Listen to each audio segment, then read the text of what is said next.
یا جو قانون ہے، رولز ہیں اس کے گورنمنٹ کے، اس کے مطابق کام نہیں ہے، بھی ظالم ہے. اور یہ سب ظلم کے صیغے میں آتی چیزیں. اب اس کو آپ سمجھ سکتے ہیں کہ بھائی کسی بھی معاملے میں، کسی مقام پر، کسی جگہ بھی انسان ناانصافی کرے تو وہ کیا ہو جائے گا؟ ظالم ہو جاتا ہے. اور ظالم کی کئی قسمیں. پھر سب سے بڑا ظالم تو وہ ہے،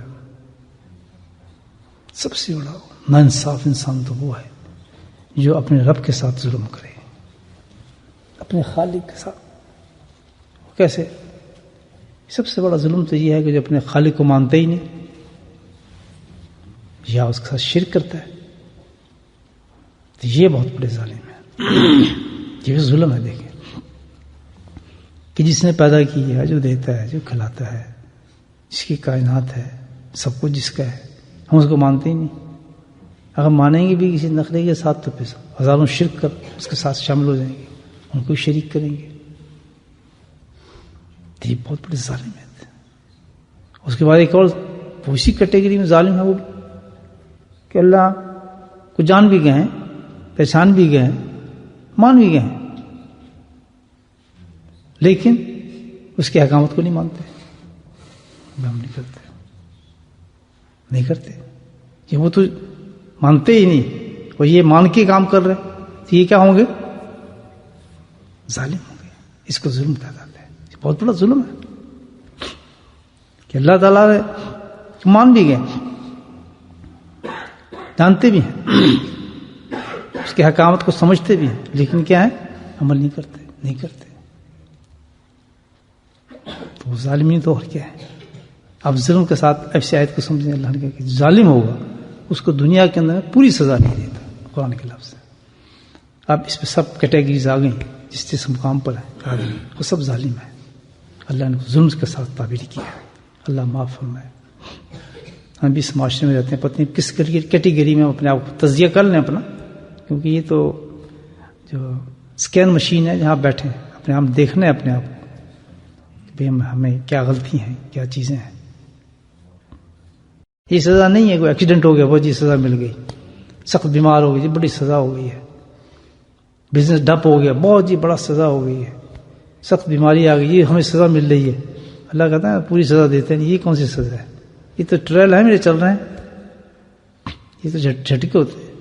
زلزلے آ گئے، طوفان آ گیا، گھر کے اندر بیماریاں آ گئیں، کسی کو پریشان کر دیا، کسی کو اپاہج کر دیا، کسی کو فالج گرا دیا، کسی کو کوئی بیماری دے دی، کوئی سزا نہیں.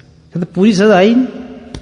اس سزا کو سوچو اللہ پاک کہتا ہے جو میں نے مؤخر کی ہے تمہارے لیے، جس کو میں ڈال رہا ہوں.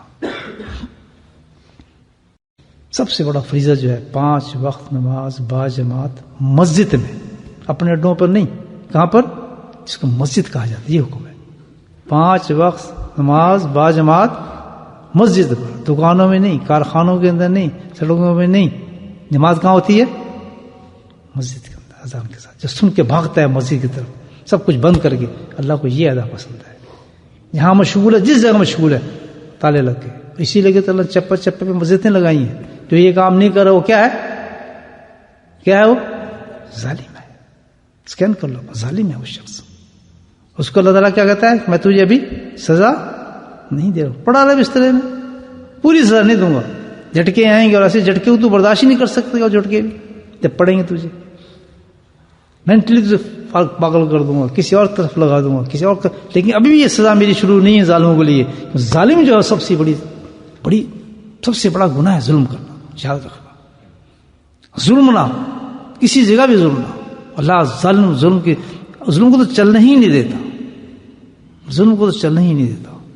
کسی خطے پہ اگر ظلم ہو رہا ہے اللہ اس خطے کو رہنے نہیں دیتا. ظلم برداشت نہیں کرتا. بہت احتیاط ہمیں کرنی چاہیے اپنے گھروں میں، باہر، بیوی بچوں میں، حرام میں، اور سب سے بڑا اپنے خالق کے ساتھ جو حکامات سے ہمیں دی ہیں اس میں برابر کام کریں. پورا عذاب نہیں ہے، یا مؤخر کیا میں نے. اب حدیث آپ قرآن بتاتے ہیں پورا عذاب نہیں دی، پوری سزا نہیں. اور کیا کیا ہوا ہے؟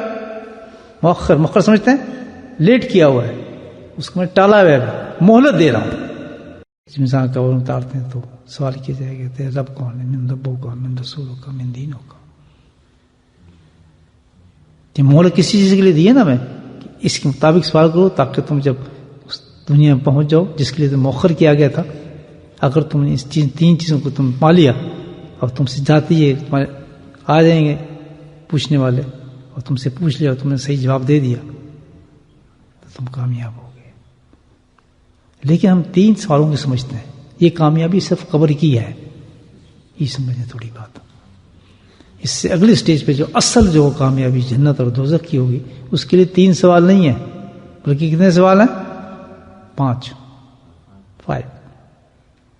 یہ ریمائنڈ کرانا ہے نا سارا، یہ ہمیں رمضان بتا رہا ہے کیونکہ مؤخر کے جو لفظ ہے نا اس کا مطلب رمضان ہے کہ میں نے تمہیں ایک اور رمضان دے دیا. بات سمجھ آ رہی ہے کیا بڈھو؟ تمہیں ایک اور رمضان مل گیا ہے، پہنچ گئے اللہ کے فضل سے میرے کرم سے تم آ گئے ہو یہاں تک مؤخر کر دیا. اب باتیں سن لو قرآن کی کیا کہتا ہے کہ کیا کیوں ہے کہ تمہیں رمضان میں اس لیے تک پہنچایا ہے، روزے رکھنے کے لیے نہیں پہنچایا، تم اس لیے پہنچایا ہے مسجدوں میں جو ہے فنکشنوں کے لیے نہیں پہنچایا، یہ جو تماشی بینیوں کے لیے نہیں پہنچایا. میں نے رمضان تمہیں ایک چیز کے لیے دیا ہے، مؤخر میں نے تمہیں کیا ہے. کس چیز کے لیے دیا؟ کہ تم واقعی آج اس رمضان میں بیٹھ کے تم سوچ سکو جو تمہیں ریفریش کرا رہا ہے کہ 3 سوال تو قبر کے ہیں نا، اس پہ اکتفا نہ کرنا، اس سے تو کامیابی نہیں ہوئی تمہاری. کامیابی کس پر ہوگی؟ جنت اور دوزخ کی. 5 سوال، وہ 5 سوال ہیں رمضان بتا رہا ہے. اس پر آپ کو اپنی تیاری کرنی پڑے گی. دیکھیں حالانکہ وہ بھی زندگی کے اندر آتی ہے، وہ کیا ہے؟ شباب، جوانی کا میں تو کیا کرتا ہے یہ بتا.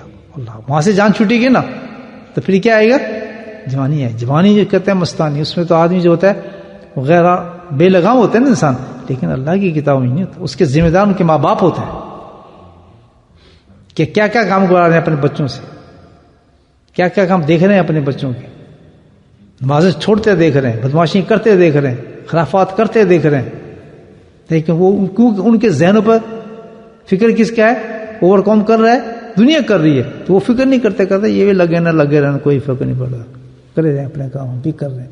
ہمیں تو یہ چاہیے، مال چاہیے، بس ہمارا یہ کام چلتا رہے، ہمیں کوئی فکر نہیں. بچہ جو چاہے کرتا رہے، چھٹی اس کی، کچھ کرے نہ بچوں کی دیکھ بھال، نہ بچوں کو پہچاننا، نہ بچوں کو پانا. صدیوں میں جا کے بچوں کو ملا ہے، 3 مہینے کو بچوں کو دیکھا رہا ہے، ایک ہی جگہ رہتے تب بھی نہیں ملتے. باہر والے تو کیا ملتے ہوں گے جو 6 7 مہینے، سال نہیں ملتے اپنے بچوں کو. وہ کہاں گیا حقوق بچوں کے؟ وہ ظالم ہے آدمی. ترکیب میں بتا دیتا ہوں، دیکھیں چانس آخری آج دوستو یہ آپ سن لیں، اس کے بعد چانس پورا سال کے پتا کیا کیا حالات ہمارے کیا کیا زندگی میں، یہ سوچ لیں. کیونکہ کوئی نہیں جواب دے سکتا ان چیزوں. جو ہو گیا تو ہو گیا، اب تو کیا کریں، پلٹ کے کیسے لائیں؟ بہت مشکل ہے، تو برباد ہوئی زندگی. اب اللہ ایک چانس دے رہا ہے کہ ہم جہنم سے بچ سکتے ہیں، بس ایک چانس ہے. اور وہ چانس صرف یہ ہے کہ اللہ سبحانہ تعالیٰ سے ہمیں وعدہ کرنا پڑے گا، پرومس کرنا پڑے گا. کیا کرنا ہے؟ پرومس، وعدہ. بس اللہ سبحانہ تعالیٰ سے ہم نے کیا کرنا ہے؟ ایک وعدہ کرنا ہے. اللہ سکین کیا ہے، بہت سخت بیمار ہے، اب اللہ کے حضور میں داخل ہے، اللہ نے ہمیں چانس دیا ہے، تو اللہ سے ہمیں کیا کرنا ہے؟ جس نے وعدہ کر لیا وہ بخشا گیا. یا سن، بخشش کس پہ ہوگی؟ اللہ سے کانٹیکٹ کرنے پہ ہوگی. جس نے وعدہ کر لیا آج شب قدر میں، یہ شب قدر ہے اس چیز کا نام، تو کیا انسان، وہ عورت، وہ مرد جو بخشا گیا. اور جس نے آج وعدہ نہیں کیا، بے شک سجدوں میں پڑھا روتا رہو، قرآن پڑھتا رہے، چیخیں مارتا رہے، جو کچھ کرتا رہے، اور وعدہ نہیں کیا، اس نے ضائع کر دیا. اس کو جواب دینا پڑے گا اس چیز کو. وعدہ کیا کرنا ہے ہم نے بھائی؟ وعدہ اللہ سے نہیں کرنا ہے. اللہ تعالیٰ پچھلا حساب تو ہم کیا دیں تجھے، ہمارے پاس تو کوئی ہے نہیں حساب. آج شب قدر تک جو میری زندگی ہے تو دیکھ رہا ہے، بالکل جو حالات میرے ہیں تیرے سامنے، پلے ہی کچھ نہیں، خرافات میں سارا کچھ تسلیم کر رہے ہیں. وعدہ ایک میں کرتا ہوں اللہ تعالیٰ تیری رحمت کے سہارے پر کہ انشاءاللہ جتنے معاملات آج مجھے نظر آ رہے ہیں یہ کام میں دوبارہ نہیں کروں. سبحان اللہ. بس یہ ہمت چاہیے.